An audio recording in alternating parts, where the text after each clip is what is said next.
No. You rise to the occasion. Experience comes with age, and I've been hearing a lot about age, you know. We are now, and I finally get to check that off my list, and I knew this was going to be a big fight. The build-up for this is huge. The press conferences are entertaining. It's a spectacle.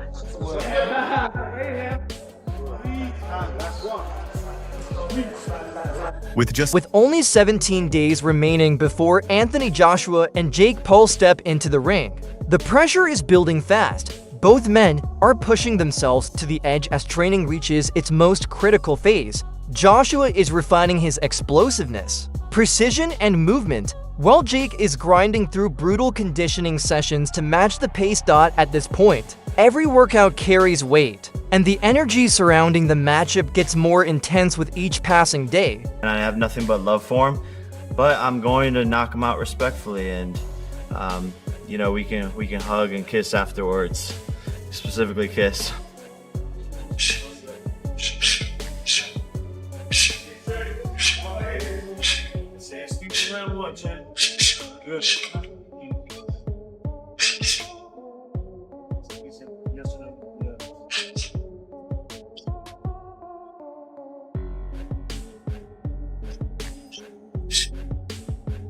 Anthony Joshua's preparation for his showdown with Jake Paul is already underway, and this camp marks a major shift in approach. For the first time in a while, Joshua has completely changed his training environment.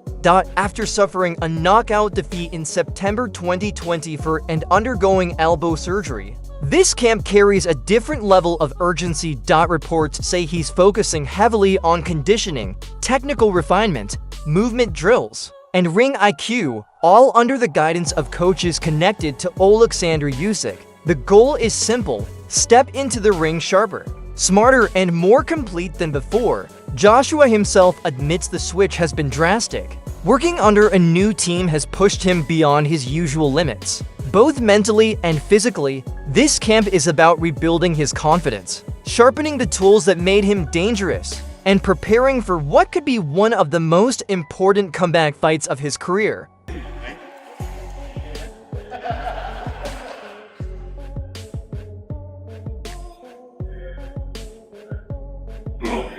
Anthony Joshua starts his mornings with brutal ice bath sessions designed to toughen his body and speed up recovery throughout camp. The freezing temperatures help cut down inflammation, keep his muscles from wearing out, and build mental toughness. Joshua says this cold therapy routine sharpens his concentration and gets him mentally locked in for the intense training that follows later in the day. It's a disciplined ritual that shows how focused he is on staying resilient and fully prepared for the upcoming fight.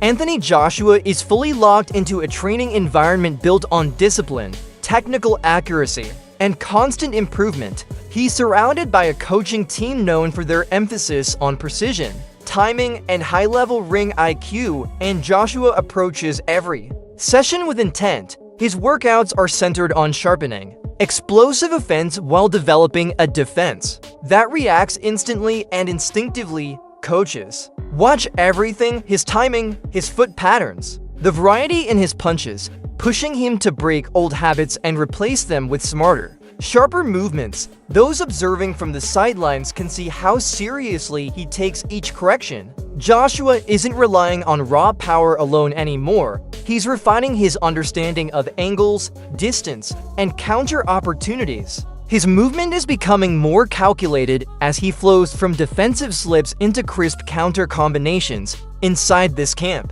the pressure isn't just physical, it's mental. Every drill is designed to improve his reactions, deepen his awareness, and prepare him for the unpredictable realities of heavyweight combat. Simon, I think he's at that stage of his career where he's trying to rediscover a little bit of that confidence. He's gone to Alexander Usyk, where we're hearing reports he's out there training with Usyk and the team, trying to pick up something, trying to rediscover something. That's a very strange pause. It is, but it's not unheard of. I've heard of a lot of fighters doing that. You see fighters, obviously, it's the old Rocky movies years ago, but you see a fighter losing to someone, all of a sudden they go in the camp and they start training and do a little bits together and become friends or whatever else. I think it'll do Joshua no harm travelling, but as you say, he's a little bit long in the tooth and he's a bit on the back nine rather than the front nine, where that experience would really come into play. But I'm just looking at his record here. He obviously, after the Usyk fight, he's come back and he had 3 fights and then the Ngannou demolition Well, yeah, job. Jermaine Franklin, he had Robert Helene, he had Otto Wally, and he smashed Ngannou, which everyone went hallelujah for, right? Yeah, but he's obviously not in like the box rec rankings to see where he is. But the Dubois fight is a fight where what you've just said then, Spencer, like match him right. I felt he was match right with Dubois. That's just my opinion. Just obviously I was wrong on that and I was proved wrong, but I felt like Joshua would have and should have came through that, but he obviously didn't. So therefore, it's back to the drawing board, and where do you go from there? What do you do from there? Does he keep the same team around him? Does he go and find someone new and try and adapt and add to his repertoire already? And this move with Usyk, I don't know what it'll be, but if he's fighting before Christmas, then he needs to get in shape quick because there's only 8 weeks to go, let's say. Well, my understanding, he's in camp, he's in shape, and just looking to getting out and get back to winning ways, is my understanding. That's why they're talking about 8-rounders. Yeah. He wants to sort of go under the radar a little bit, and it's difficult for someone like Anthony Joshua because he's such Very a much so. commercial commodity. He's always been in shape all the time, hasn't he? Yeah. He always will be in shape. He's never, ever not been. But it's not about his dedicated. physical shape, is it? No one's ever questioned his physical state. Zach, when I was talking about Anthony Joshua, and I know that the president of his fan club is here in Spencer, but I talked about the PTSD issue post various fights, whether it be the Alexander Usyk or the Daniel Dubois situation. But prior to Daniel Dubois, I always maintained that I felt that despite the performance against Jermaine Franklin, despite the performance against Robert Helenius, which had been blasted out by Deontay Wilder, Eddie Hearn views this fight with a serious, almost heavy awareness of what's at stake. He understands better than anyone that Joshua's performance here carries consequences far bigger than headlines or hype. For Joshua, the outcome of this bout could shape the entire next chapter of his career. Hearn doesn't sugarcoat. It's a loss in a fight of this magnitude would force hard questions about whether continuing makes sense, but even with those high stakes, Hearn's belief in Joshua hasn't wavered. He's seen the work Joshua has put in over the past few months, the discipline, the renewed focus, the attention to every detail, from conditioning sessions to sparring rounds. Joshua has approached this camp with the intensity of someone preparing for a world title fight. According to those inside the gym, Joshua has been performing with calm precision and a revived determination. Despite the pressure surrounding him, he keeps pushing, choosing to face the challenge head-on rather than shy away from it. Then that you and AJ must retire if Jake Paul wins on December 19th. Stand by that? Yeah, I do. I mean, oh, I suppose so. Shit, yeah. Look, I don't see a world where Jake Paul wins this fight. I know that boxing's boxing. I mean, what was it? Roy Jones came out this morning and said Jake Paul can win this fight. Teddy Atlas as well. Teddy Atlas? Mm-hmm. Okay. All right, now I'm a bit worried. I won't retire. AJ should retire if he loses, no. Sorry. No, I see AJ winning this fight with ease, comprehensively, destructively, violently, and I don't see a world where Jake Paul is competitive in the fight, let alone win the fight. But luckily, AJ's not preparing in a way that he just thinks it's a joke. He's preparing for Jake Paul like he's a world title contender. Yes, it's been a little bit of a shorter camp. Yes, we've got to make weight this time around, but it doesn't matter. We should just slide through this guy and bash him up and beat him up, and we should do it early doors. Just lastly, you said as well that you told Nikisa that he was weighing 290 when you were negotiating. What impact did that have? Did you feel like they would have gone even lower if they knew he was weighing 265? No, I don't think that when you're negotiating on a weight, there's not one promoter in the world that would tell the truth about what the weight of the fighter was, and Nikisa knows that anyway. So it wasn't like we were being clever, but they wanted him to come to 240. And it's just, don't forget, AJ's never made weight before. So all of a sudden, he's tried, he'd been in camp for, 2 or 3 weeks, and he's probably sitting at, 260, 265. And it's like, you got to make 245. A major source of Joshua's growing confidence comes from the caliber of sparring partners he's brought into camp. Recent footage shows him exchanging heavy shots with top-tier heavyweights, each offering a different kind of challenge. Jared Anderson, known for his explosive power and non-stop pressure, forces Joshua to stay defensively sharp at all times. Anderson punishes hesitation, tests Joshua's reactions and makes every second of each round count. Then there's Frank Sanchez, whose style is the complete opposite. Sanchez brings slick movement, technical precision, and a rhythm that demands constant adjustments. Against him, Joshua is pushed to think faster, reposition his feet, and approach every exchange with strategy. Rather than brute force, these sessions are far more than conditioning drills, they're simulations of true elite-level combat. Each sparring partner exposes Joshua to threats Jake Paul has never experienced. In the ring, this variety of styles helps Joshua build a rounded game plan based on timing, accuracy, adaptability, and the ability to change tactics in an instant. Paul's being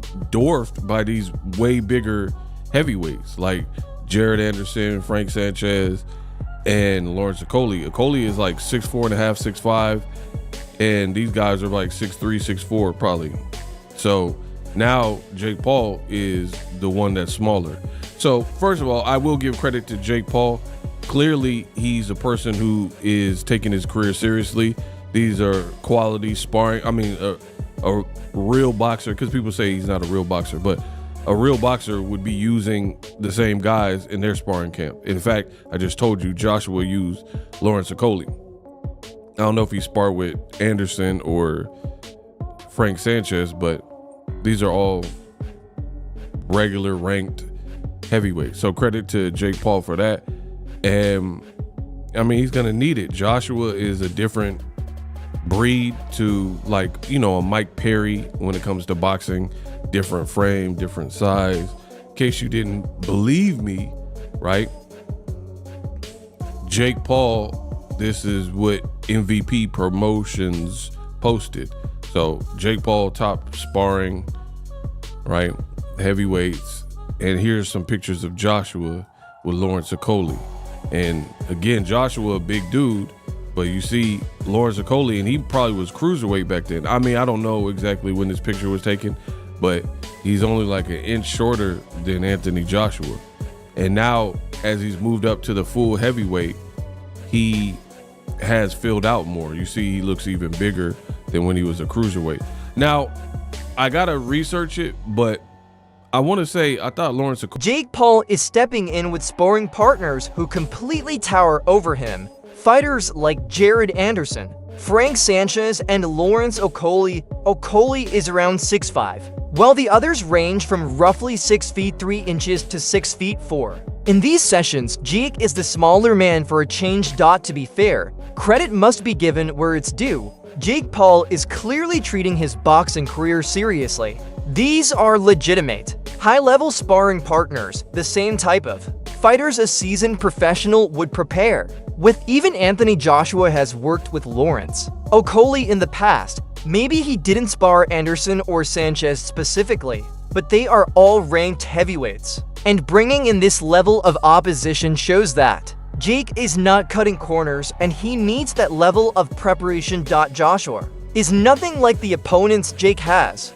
faced before. This isn't a Mike Perry situation. Joshua has a different frame, different size, and a far more complete boxing foundation. MVP Promotions even posted images showing Jake working with these full-sized heavyweights. On the other side, you can find photos of Joshua with Okolie from earlier years. Back then, Okolie was likely still a cruiserweight, yet he stood nearly eye to eye with Joshua. After moving up to heavyweight, Okolie has filled out even more, now looking noticeably bigger than he did in his cruiserweight days. There's also talk about Okolie possibly dealing with an injury, but that's something that still needs confirming. Get older. Now, a problem for Anthony Joshua is his activity. He's only fought twice in 2 years, and one of them he got knocked out off Daniel Dubois. That was his last fight, and a lot of people say you can only judge a fighter's quality from their last fight. And then the fight before that was a win, but it was a win against Francis Ngannou. Francis Ngannou, if you know, he was the UFC heavyweight who's not a real boxer, and he only had one fight before that boxing fight, what he lost as well. So that's his activity. activity in boxing. Now, Jake Paul, on the other hand, looking at his box rec, he's had 6 fights since 2023, and one of them was against Mike Tyson. But we all seen what happened in that fight. Mike Tyson was well past his prime. Where Anthony Joshua, on the other hand, is, well, I'm not going to say he's coming into his prime, because he had some great wins earlier on in his career before he lost to Usyk twice. And by the way, when he did lose to Usyk, the last one was a split decision. It was a pretty close fight. So now this fight is matched, and I just want to look at the tail of the tape. Now, looking at the age difference, we've got 28 years old compared to 36 years old. So I guess the advantage there goes a little bit towards Jake Paul. 28-year-old is better than a 36-year-old. But that being said, we've got talking about experience and everything else, what comes with being 36 years old at Anthony Joshua's level. And then, like I mentioned, the heavyweights kind of seem to prime a little bit older. They'll come down to the height and the weight. This is the big one. 6'1" versus 6'6". 200 pound versus 252 pound. We got a 252 pounder in Anthony Joshua. The reach advantage is a lot, which we would expect. Amateur fights, we can see that Jake's only had one, where AJ's had 43, but 43 of them are including at the highest level, Olympic level. And yes, he won the Olympic bloody gold medal, if I don't need to remind you. Then the pro record, Jake Paul has had 13 fights, lost 1. AJ has had 28 fights and he's lost 4 with 25 KOs. And the one person that Jake Paul lost to was Tommy Fury. Now, can we compare Tommy Fury to Anthony Joshua? Not at all. It's like night and day. So now I'm going to talk about the rules of this fight, and I'll give you my prediction, which is going to shock a lot of people after this. So, what are the rules? The bout will take place at a heavyweight, obviously. It's going to be 8 3-minute rounds. You might think, well, that's better for Jake Paul, and I'm thinking, not really. It's better for Anthony Joshua, because he's just going to go all out for them 8 3-minute rounds. And imagine that, Anthony Joshua blasting at you, 6'6", whatever he is, 250 pounds, throwing big bombs at you. Anyway, both fighters will be using 10-ounce gloves for the duration of the contest. Why have they got that? It says both fighters will be wearing 10-ounce gloves for the duration of the contest. What do you expect? Them to take them off halfway through? Tony Jeff gives his perspective on Jake Paul's development as someone who has observed his growth over several years. He admits that Jake started with very basic skills, but over time, he committed himself fully to learning the craft. Jeff notes clear progress in Jake's fundamentals, cleaner punching technique, better control of range, and improved discipline inside the gym. He also praises Jake for surrounding himself with knowledgeable trainers and pushing himself far harder than most people assumed he would. In Jeff's view, anyone who says Jake hasn't evolved simply hasn't been paying attention to how far he's come. Excuse me. My first thoughts was, this guy's crazy. Not gonna lie. But I get it. Coming from a guy who's not a true traditional boxer, and to be able to have a position where he can fight a former unified world champion, former Olympic gold medalist, and to do it on such a stage where Anthony Joshua is a superstar as well. I mean, like, he sold out the O2, twice. Absolutely. I think. So, I think Jake is setting himself up for, a huge spectacle, and which is, kind of smart. If you're going to go big, why not go to the highest of the mountain? Why not? And I get it. That's what you call business right there.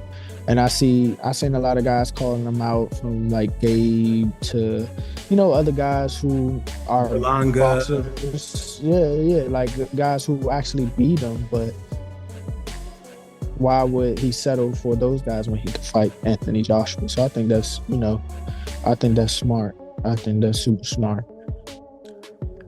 Smart is one thing. What do you think happens in the ring, though, champ? I think he gets hurt, for sure.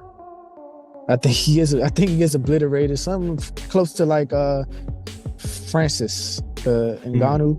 I think something like that happens, and it's going to be bad for him. But there will be a lot. Professional boxer Lamont Roach sees Jake Paul's decision as both bold and extremely high risk. From a competitive standpoint, he understands why Jake would take the fight. His career has been built on defying expectations and surprising the public. Roach points out the financial stakes are enormous, giving Jake an opportunity that very few fighters encounter so early in their careers. There's also a psychological element. Jake thrives on the drama of shock value, and stepping into the ring with a physically dominant athlete like Joshua perfectly fits that narrative. But Roach emphasizes that courage alone isn't enough. Joshua possesses genuine heavyweight power, a factor that demands more than confidence. It requires strategy, preparation, and respect for the threat he poses. While Roach acknowledges Jake's determination, he cautions that this move carries real dangers that cannot be underestimated, regardless of the huge financial upside. The Francis Ngannou performance.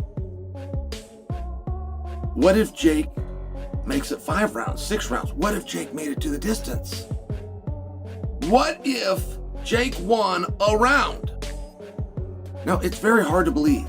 It's very hard to imagine. I think it's the big struggle with this fight. I cannot, off the top of my head, produce a fight for you in any form of unarmed combat that drew, that was exciting, where the audience did not have a reasonable expectation, an expectation to some degree that, well, if he does this or that, there is a way for this guy to win. And that's usually pretty easy to do because nobody knows anything about fighting. Nobody watching this right now, none of you, my millions of viewers, not one of you has ever boxed. Not one of you knows someone in the family. Well, my dad was a boxer, my uncle was a boxer. No, you don't. Not only are you not a boxer, you don't even know of a boxer. Now, I only share that because when I come out and say nobody knows what they're talking about when they're talking about boxing, like, it's not meant to be an insult. You don't know anything about boxing. It was never taught to you. None of you in recess boxed. None of your junior highs, your high schools, your colleges, your community colleges offered boxing. Your hometown didn't have a boxing gym. Now really think about that. Because as much as you love the sport and as much as you think that you understand it, not only do you not understand it, you can't even have a conversation with other people who do because they don't understand it. So what is a win? I think that time counts. I think that time is a very big deal. You're in that little bitty ring, and I know a guy can run backwards, but running backwards is not illegal in boxing. It is in wrestling. Chael Sonnen looks at the situation with straightforward honesty, questioning whether Jake is showing true courage or stepping into something that defies common sense. Sonnen respects Jake's willingness to challenge opponents who seem out of reach, but he questions the logic of taking on someone with Joshua's size and knockout power. He emphasizes that bravery only works when preparation matches the threat. Taking risks can be admirable, but taking risks without fully understanding the consequences is dangerous, especially in a sport like boxing, where a single moment can completely change the outcome. Don't think that he could compete at the highest level, and I don't think he'd beat the top 5, top 6 guys. But that in that weight class is where he'd be at, like say 180, 188 or 189, somewhere around there is where he'd probably compete. There's not a lot of talent there though. So he might be pretty good in those weight classes. Him competing in the heavyweight division against like Deontay Wilder or Anthony Joshua or anybody else, no. He gets annihilated. I'm very surprised he signed this fight. I was shocked he signed this fight. I texted my buddy Bo because Bo follows boxing really well, and I texted him. I was like, dude, we might see a death. And he said the same thing. He's like, I cannot believe he agreed to that. But the numbers, the numbers that are, nobody knows the true payouts. They're saying it's around $200 million that they're splitting evenly. So they're getting about $100 million each. He said that it was $267 million. So I don't know who you believe or don't believe, or it could be they're splitting 200 and the 67 delta, they had to pay DAZN because Anthony Joshua has a contract with DAZN. And this fight's going to be on Netflix. DAZN. It's DAZN. So they, which makes, how the hell? Please stop saying DAZN, okay? That's like Saint Benoit, okay? Where's the O in DAZN? Angelo and Josh steer the discussion back to the fundamentals of boxing. They highlight that the sport is built in layers, developed over years of disciplined training, elite competition, and exposure to top-level opponents. From their perspective, Jake Paul is still in the developmental phase. While fighters like Anthony Joshua and Deontay Wilder exist in a completely different tier, one defined by devastating power, polished technique, and years of experience at the sport's highest level, they explain that athletes like Joshua have the kind of presence that alone can shift the momentum of a fight. With precise timing and explosive strength, they are capable of ending a contest in a single punch, even if their opponent seems fully in control.